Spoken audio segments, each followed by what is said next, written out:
À l'ère où la pénurie de main-d'œuvre sévit partout, l'industrie de la construction connaît aussi ses défis. Mais il y a toujours des solutions.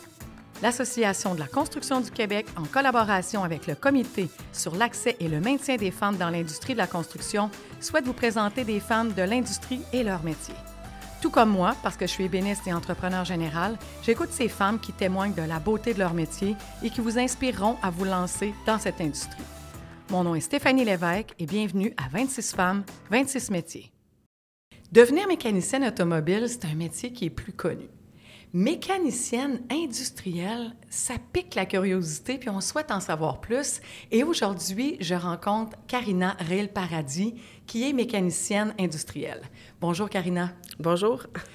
Dis-moi, est-ce que la jeune Karina, elle jouait déjà dans les pièces automobiles ou elle jouait déjà dans ce milieu-là, là?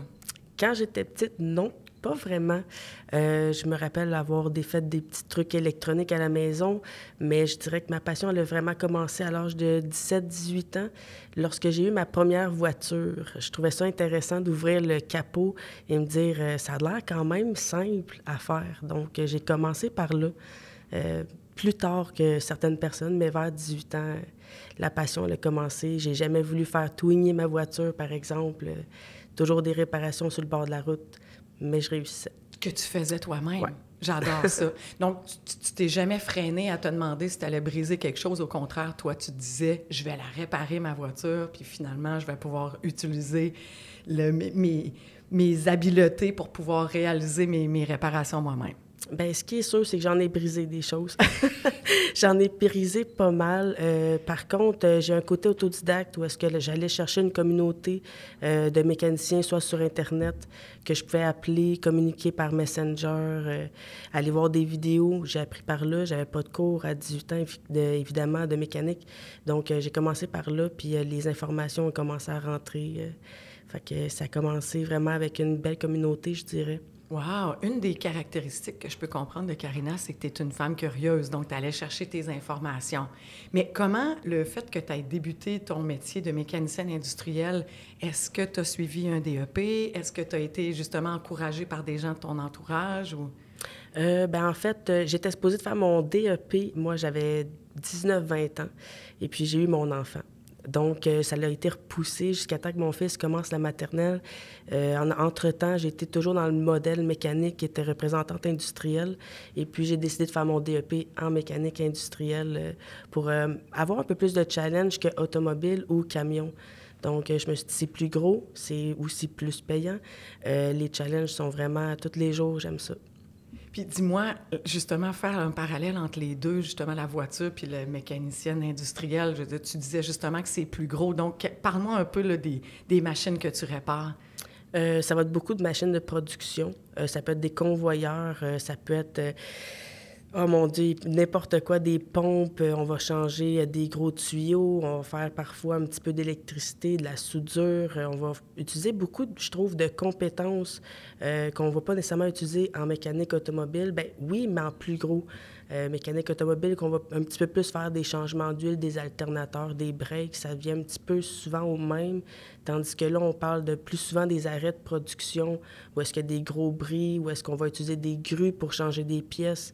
Là, ça commence à être un petit peu plus de challenge, avoir des côtés plus précis aussi.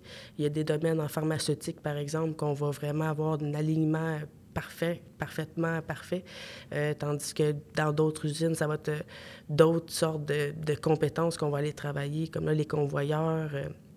Il y en a des petits, des gros, des larges, des pas larges. C'est ça qui est vraiment... ça se ressemble, mais c'est tout le temps un petit peu différent à chaque fois, là.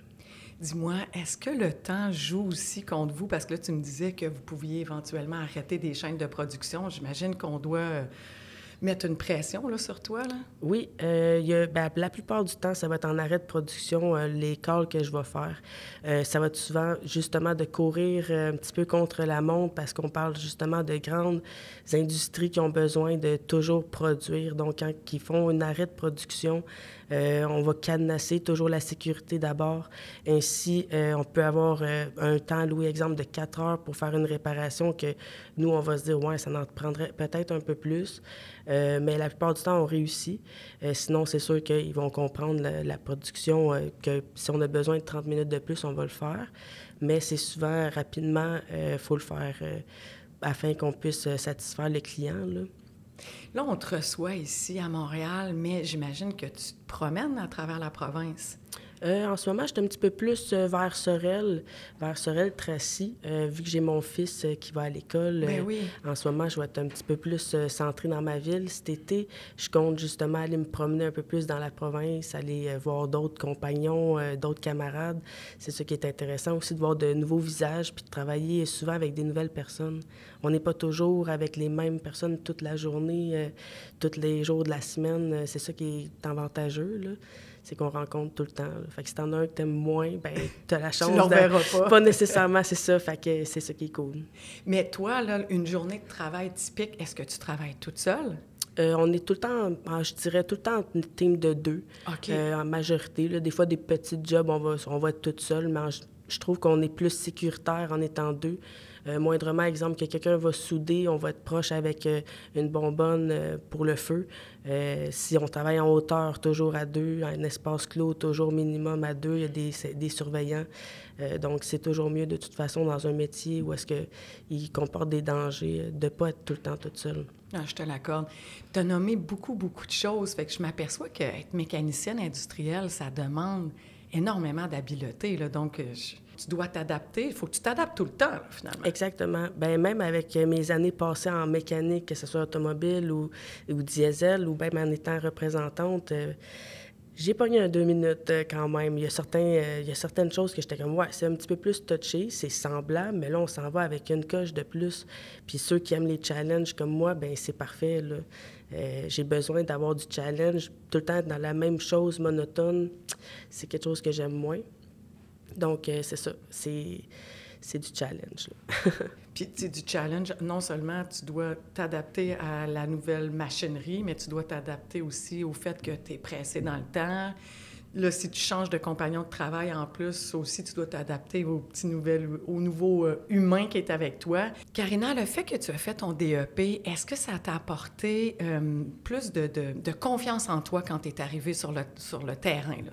Absolument. Permettre de faire le DEP, justement, avec plusieurs professeurs, ça permet d'avoir plusieurs méthodes de travail avec les gens dans la classe aussi. Il y en a qui sont plus vieux, qui sont moins vieux, fait que tu apprends beaucoup là-dedans. Quand tu arrives à quelque part et que tu ne l'as jamais fait, bien, c'est là l'importance d'apprendre, d'avoir la compétence au moins acquise, de l'avoir lu, de l'avoir pratiqué au moins une fois. Fait que quand tu arrives dans le métier, sur le chantier, c'est pas que c'est pas le temps de faire « Ah, je comprends rien », c'est juste qu'il faut au moins avoir une petite base. Les compagnons sont toujours là pour apprendre aux apprentis, mais quand même, c'est le best, surtout en arrêt de production rapide, de savoir un petit peu d'où c'est que tu t'en vas, là. Dis-moi, c'est combien d'heures le DEP exactement? 1800 heures. Ah, quand même! Ouais. OK, c'est quand même 1800 heures. Est-ce que tu étais seule de femme? Non, il y a plusieurs femmes. J'en ai vu, pour être honnête, venir, partir. J'en ai vu qui sont encore là. C'est des très bonnes filles, honnêtement. C'est pas pareil, une fille qu'un homme dans le cours, je dirais. Je dirais qu'elle est à son affaire. Elle niaise pas du tout. Sont minutieuses, ça avance très vite. À Valleyfield, c'est des cours individualisés, donc on avance à notre rythme. Tandis que là, tu sais, j'en ai vu une avancée à une vitesse incroyable, là. C'est impressionnant à voir qu'on peut être plusieurs aussi, puis qu'on peut être de plus en plus dans le métier, là. Tu disais justement tout à l'heure que tu étais maman. Donc, finalement, c'est sûr que ça teint un peu ton parcours à travers le boulot, les études, de fiston, tu sais, ça va...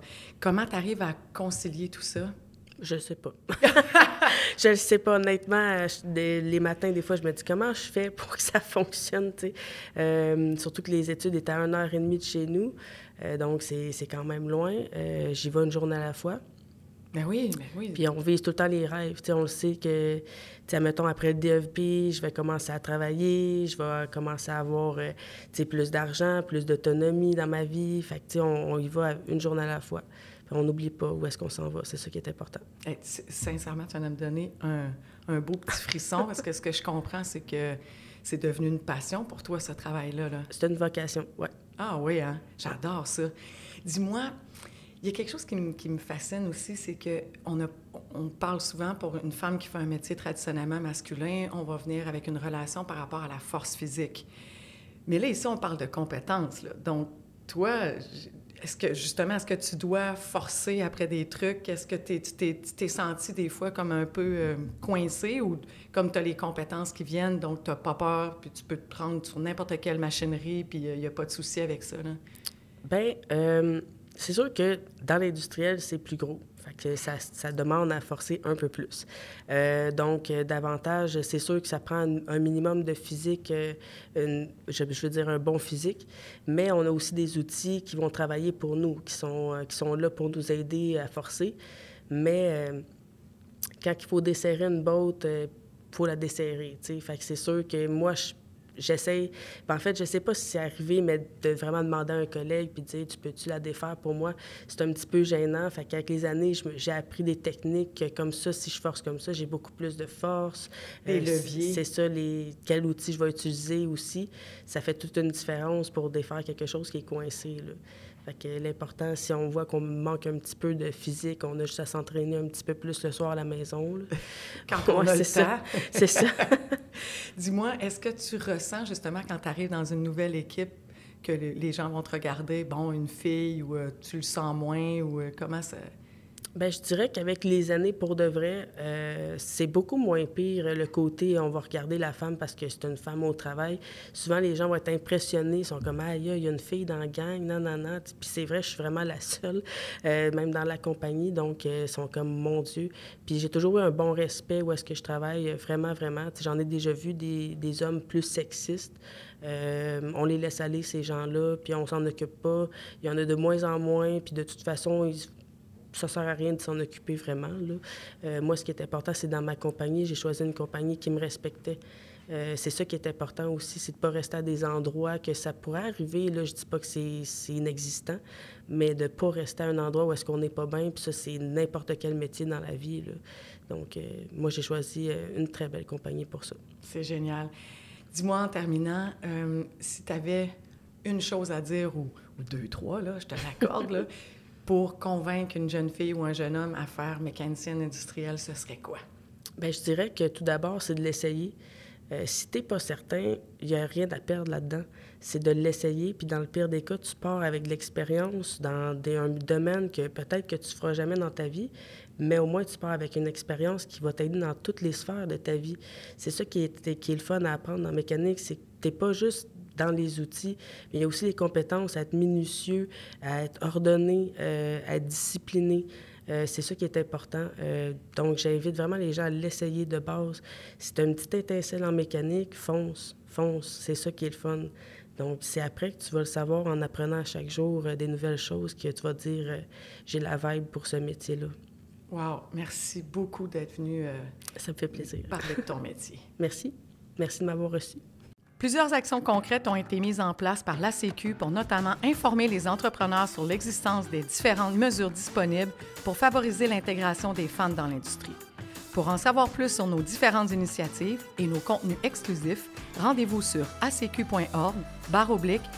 Industrie. Ce balado est une présentation de Fiers et compétents.